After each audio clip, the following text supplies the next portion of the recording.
আসসালামু আলাইকুম, সবাই কেমন আছেন? চলে আসলাম নিউ আরেকটি ভিডিও নিয়ে। আজকের ভিডিওটি হচ্ছে সাজনা অথবা সজিনা যে যেটা বলেন ওইটাই আমি কিভাবে রান্না করতেছি সেই রেসিপিটি আপনাদের সাথে শেয়ার করতেছি।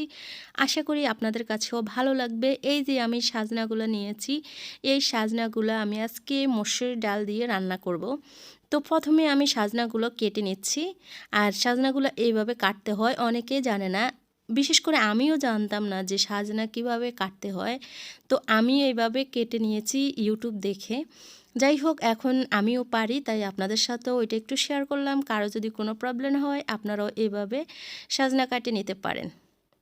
যাই হোক, এখন আমি সবগুলো সাজনা কেটে নিচ্ছি আর আপনাদের সাথে সেটা শেয়ার করতেছি।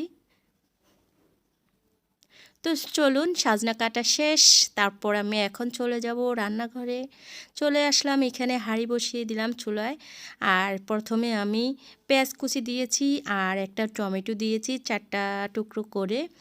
আমি এখন আজকে হাতে মেখে সাজনাটা রান্না করব মসুরের ডাল দিয়ে। তো এখানে মসুর ডাল দিয়ে দিলাম, সাথে হলুদ গুঁড়া, মরিচ গুঁড়া এবং জিরা গুঁড়া দিয়েছি, পরিমাণ মতো সরিষার তেল দিয়েছি। দিয়ে এখন একটু হাতে মেখে নিচ্ছি এবং টমেটোটা একটু ভালো করে চটকিয়ে দিচ্ছি। এখনকার টমেটো কিন্তু সহজে গলতে চায় না, তাই টমেটোটা ভালো করে আমি নিজেই চটকিয়ে দিলাম। যাক, এখন মেখে নিলাম সবগুলো উপকরণ। আর এর সাথে আমি এই যে সাজনা দিয়ে দিচ্ছি আর সাথে একটা আলু দিয়েছি। আলুটা আপনারা না দিলেও চলবে, আমি দিয়েছি। আমার সব তরকারির সাথে একটু আলু না হলে ভালো লাগে না। যাই হোক, এখন আমি সবগুলো ভালো করে মিক্স করে নিলাম। এখন একটু এর উপরে পানি দিয়ে দেব, পানি দিয়ে তারপর আমি চুলা ধরিয়ে দেব। এখনও কিন্তু চুলা আমি জ্বালাইনি।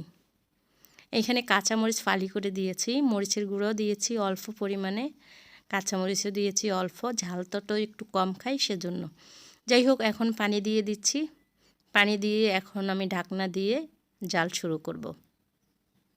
তো আপনারা সবাই রান্না করলে এভাবেই রান্না করতে পারেন।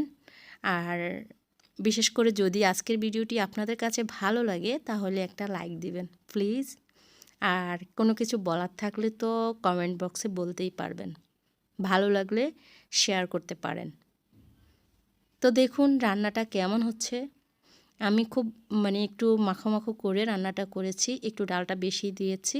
আপনারা চাইলে আর একটু কমও দিতে পারেন। তা আমার একটু ডালটা বেশি দিলে আমার কাছে ভালো লাগে, যে কোনো ডালের তরকারি আমি একটু বেশি দিই। যাই হোক, এই যে রান্নাটা পরিপূর্ণ হয়ে গেছে, এখন খাওয়ার মতো হয়েছে। তো আপনাদের কাছে কেমন লাগেছে? সবাইকে ধন্যবাদ জানাচ্ছি ভিডিওটা দেখার জন্য। ওকে, টাটা, বাই বাই, আল্লাহ হাফেজ।